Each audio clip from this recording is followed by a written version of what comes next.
ನೋಡ್ರಿ, ಯಾವಾಗ ರಾಮದಾಸರು ಅಂತ ಹೆಸರು ಕೇಳಿರಿ ನೀವು. ರಾಮದಾಸರು ಯಾವಾಗಲೂ ಕೂಡ ಹಳ್ಳಿಗೆ ಏಕರಾತ್ರಿ ಪಟ್ಟಣಕ್ಕೆ ಪಂಚರಾತ್ರಿ ಅನ್ನುವಂಗ ಬರೀ ಯಾವಾಗಲೂ ಕೂಡ ತಿರುಗಾಡ್ಕೋತಾನೆ ಇರ್ತಿದ್ರು ಅವ್ರು. ಯಾವಾಗ ತಿರುಗಾಡ್ಕೋತ ಇರುವಂಥ ರಾಮದಾಸರು ಜೋಳಿಗೆ ಹಾಕ್ಕೊಂಡು ಒಬ್ಬ ಅಜ್ಜಿ ಮನೆಗೆ ಬಂದ್ರಂತ. ಬಹಳ ಅದ್ಭುತ ಐತಿ ಕೇಳ್ರವ. ಯಾವಾಗ ಅಜ್ಜಿ ಮನೆಗೆ ಬಂದ ಆ ಜೋಳಿಗೆಯನ್ನು ಹಿಡ್ಕೊಂಡು ಆ ತಾಯಿಯ ಮನೆ ಮುಂದೆ ಭಿಕ್ಷಾಂದೇಹಿ ಅಂದ್ರಂತ.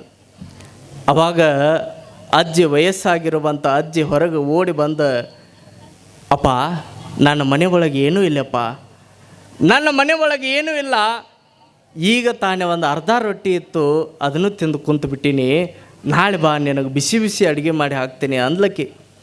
ಅವಾಗ ರಾಮದಾಸರು ಅಂದರು, ಅವ್ವ ಆ ಮ್ಯಾಲ ಕುಂತ ಪರಮಾತ್ಮ ನನಗೆ ಅಪ್ಪಣೆ ಮಾಡಕತ್ತಾನ. ಏನು ಅಪ್ಪಣೆ ಮಾಡಕತ್ತಾನ ಅಂದ್ರೆ ನಿನ್ನ ಮನೆ ಒಳಗೆ ಏನಾದರೂ ಉಂಡ ಹೋಗೋಣಾಗತ್ತಾನ. ನಿನ್ನ ಮನೆ ಒಳಗೆ ಏನಾದರೂ ಇದ್ರೆ ನೀಡುವ. ಭಗವಂತನ ಪರೀಕ್ಷೆಗಳು ಹೆಂಗೆ ಬರ್ತಾವೆ ನೋಡ್ರಿ.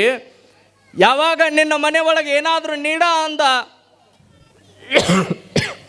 ಅವಾಗ ಆ ಅಜ್ಜಿ ಅಂತಾಳ, ಯಪ್ಪ ನನ್ನ ಮನೆ ಒಳಗೆ ಏನೂ ಇಲ್ಲಪ್ಪ, ಅವ್ವ ಏನಾದರೂ ತಿನ್ಬೇಕು ಅನ್ಸಾಕತ್ತೈತ, ಮತ್ತು ನೀ ಅರ್ಧ ರೊಟ್ಟಿ ಈಗರ ತಿಂದೆ ಅಂತ ಹೇಳಿದೆಯಲ್ಲ, ಮತ್ತು ಅದ್ರೊಳಗೆ ಏನರ ಹಚ್ಕೊಂಡು ತಿಂದಿರ್ಬೇಕಲ್ಲ ನೀವು, ಏನು ಹಚ್ಕೊಂಡು ತಿಂದು? ಯಪ್ಪ ಅದರೊಳಗೆ ಏನೂ ಇರಲಿಲ್ಲ, ಒಂದು 2 ಮೆಣಸಿನ್ಕಾಯಿ ತೊಗೊಂಡು ಅದ ಅರಗಲ್ಲೊಳಗೆ ಹಾಕ್ಕೊಂಡು ಹಿಂಗೆ ಕುಟ್ಟಿ ಅದನ್ನು ರೊಟ್ಟಿ ಒಳಗೆ ಹಚ್ಕೊಂಡು ತಿಂದೆ ನೋಡ್ಯಪ್ಪ. ಅವಾಗ ರಾಮದಾಸರು ಅಂತಾರ, ಆ ಕುಟ್ಟಿರುವಂಥ ಅರಗಲ್ಲರ ಇರಬೇಕಲ್ಲವ? ಹೌದಪ್ಪ ಐತೆ, ಅದೇನು ಮಾಡ್ತಿ? ಏನಿಲ್ಲವ ಅದನ್ನು ತೊಗೊಂಡು ಬಾ ಅಂದ್ರೆ ರಾಮದಾಸರು. ಅವಾಗ ಓಡಿ ಹೋದಕ್ಕಿನ ಅಜ್ಜಿ ಆ ಕಲ್ಲು ಹೊತ್ಕೊಂಡು ನೋಡ್ರಿ, ಶಿವ ಶಿವ ಅಂತ ಕಲ್ಲು ಮ್ಯಾಲೆ ಹೊತ್ಕೊಂಡು ರಾಮದಾಸರ ಹತ್ರ ತೊಗೊಂಡು ಬಂದ್ಲು. ರಾಮದಾಸರು ಆ ಕೈ ಒಳಗಿಂದ ಆ ಕಲ್ಲನ್ನು ಹಿಂಗೆ ಕೈ ಒಳಗೆ ತೊಗೊಂಡು ಏನು ಮಾಡಿರ್ಬೇಕ್ರಿ ರಾಮದಾಸರು? ಜೋಳಿಗೆ ಒಳಗೆ ಹಾಕೊಂಡು ಹೋದ್ರೇನು? ರಾಮದಾಸರು ಏನು ಮಾಡಿದ್ರು ಅಂದ್ರೆ ಅದಕ್ಕೆ ಕಲ್ಲನ್ನು ಹಿಂಗೆ ನೆಕ್ಕಿದ್ರು ಅಂತ ನೋಡ್ರಿ. ಯಾವಾಗ ಅದಕ್ಕೆ ಹಸಿ ಚಟ್ನಿ ಹತ್ತಿರುವಂಥ ಸಂದರ್ಭದೊಳಗೆ ನೋಡ್ರಿ, ನಾ 2 ಮೆಣಸಿನ್ಕಾಯಿ ಕೊಟ್ಟು ಕರಿ ಚಟ್ನಿ ಹತ್ತಿರುವಂಥ ಸಂದರ್ಭದೊಳಗೆ ಅದೇ ಖಾರವನ್ನು ರಾಮದಾಸರು ಹಿಂಗೆ ನೆಕ್ಕಿ ರಾಮದಾಸರು ಅಜ್ಜಿಗೆ ಹೇಳಿದ್ರಂತ, ಅವ್ವ ಒಂದು ಲೋಟ ನೀರು ತೊಗೊಂಡು ಬಾ ಹೋಗ್ಯವ.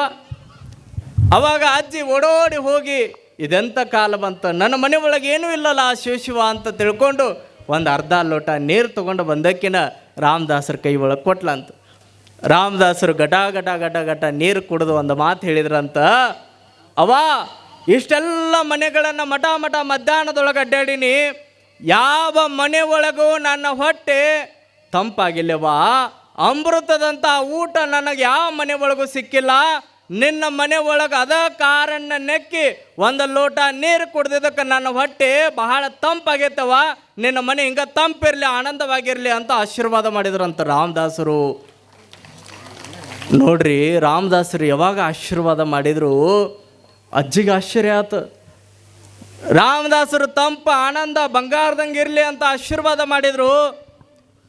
ಅಜ್ಜಿ ಅದ ಖುಷಿ ಒಳಗೆ ಹೋಗಿ ರಾಮ್ ಕುಂತ ನೋಡ್ರಿ.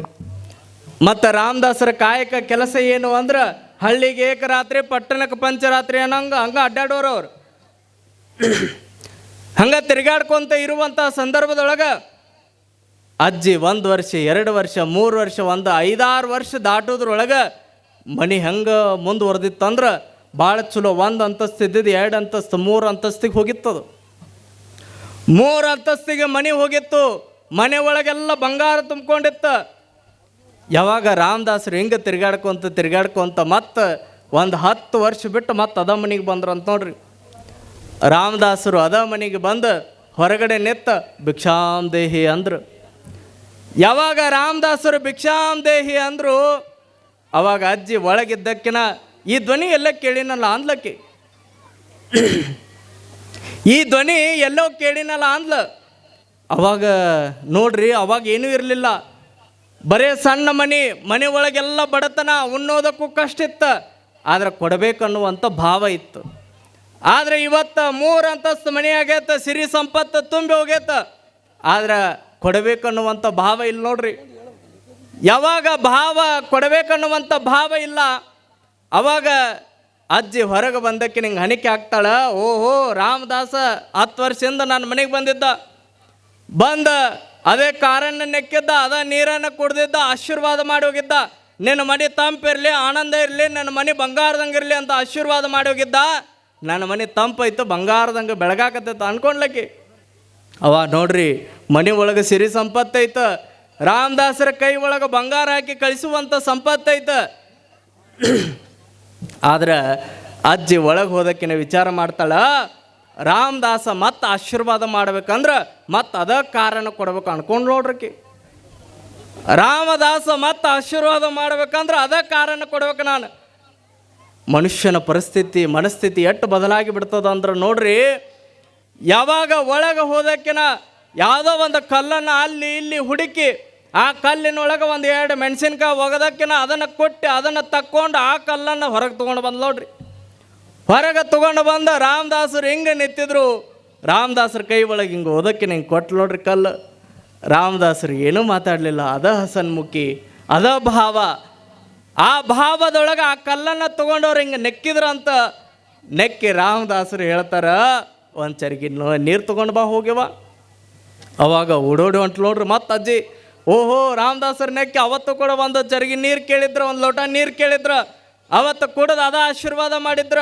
ಇವತ್ತು ನೆಕ್ಕಿ ಅದ ಲೋಟ ನೀರು ಕೇಳಾಕತ್ತಾರ, ಚರಿಗೆ ನೀರು ಕೇಳಾಕತ್ತಾರ ಅಂದಮೇಲೆ ಮತ್ತೆ ಆಶೀರ್ವಾದ ಮಾಡ್ಬೋದು ತಡಿ ಅಂತ ತಿಳ್ಕೊಂಡು ಓಡೋಡಿ ಹೊಂಟು ನೋಡ್ರಿ ಒಳಗೆ. ಓಡಿ ಹೋದಕ್ಕಿನ ಒಂದು ಚರಿಗೆ ನೀರು ತೊಗೊಂಡು ಬಂದು ಹೊರಗೆ ಕೊಟ್ಲ ರಾಮದಾಸರ ಕೈ ಒಳಗೆ. ರಾಮದಾಸರು ಗಡ ಗಡ ಗಡ ಗಡ ಅಂತ ಆ ನೀರು ಕುಡಿದು ಹೇಳಿದ್ರಂತ ನೋಡ್ರಿ, ಅವ 10 ವರ್ಷದಿಂದ ನಿನ್ನ ಮನೆಗೆ ಬಂದಿದ್ದೆ, ನೆನಪೈತೇನ ಅಂದ್ರೆ ಅವರು. ಯಪ್ಪ, ನೆನಪೈತೆ. ಅದೇ ಇದ ಕಾರಣಕ್ಕೆ ನೀರು ಕುಡಿದು ಆಶೀರ್ವಾದ ಮಾಡಿ ಹೋಗಿದ್ದೆಲ್ಲಪ್ಪ, ಅದಕ್ಕೆ ನೋಡಪ್ಪ ನನ್ನ ಮನೆ ಹಿಂಗೆ ಬೆಳಗ್ಗೆತ್ತು, ಬಂಗಾರ ತುಂಬಿ ಹೋಗ್ಯತ್ತ ಅಲ್ಲಕ್ಕೆ. ಅವಾಗ ರಾಮದಾಸರು ನಕ್ಕೊಂತ ಹೇಳಿದ್ರಂತ, ಅವ ನಿನ್ನ ಮನೆಗೆ 10 ವರ್ಷದ ಹಿಂದೆ ಬಂದಾಗ ನಿನ್ನ ಮನೆ ಒಳಗೆ ಏನೂ ಇರಲಿಲ್ಲ, ಆದರೆ ಕೊಡಬೇಕನ್ನುವಂಥ ಭಾವ ಇತ್ತು. ಏನೂ ಇರಲಿಲ್ಲ, ಕೊಡಬೇಕನ್ನುವಂಥ ಭಾವ ಇತ್ತು. ಆದರೆ ನಿನ್ನ ಮನೆ ಒಳಗೆ ಇವತ್ತು ಸಿರಿ ಸಂಪತ್ತು ಬಂಗಾರದಿಂದ ತುಂಬಿ ಹೋಗೈತ, ಆದರೆ ಕೊಡಬಾರದು ಅನ್ನುವಂಥ ಭಾವ ನಿನ್ನೊಳಗೆ ತುಂಬಿಕೊಂಡೈತ. ಅವತ್ತು ಇದ ಕಾರಣ ನೆಕ್ಕಿ ನೀರು ಕುಡ್ದಿದ್ದಕ್ಕೆ ನನ್ನ ಹೊಟ್ಟೆ ತಂಪಾಗಿತ್ತವ. ಇವತ್ತು ಅದ ಕಾರಣ ನೆಕ್ಕಿ ನೀರು ಕುಡ್ದಿದ್ದಕ್ಕೆ ನನ್ನ ಹೊಟ್ಟೆ ಉರಿಯಾಕತ್ತೈತ, ನಿನ್ನ ಮನೆ ಹಿಂಗೆ ಉರ್ಕೊಂತ ಹೋಗಲಿ ಅಂತ ಶಾಪ ಕೊಟ್ಬಿಟ್ರಂತ ರಾಮದಾಸರು.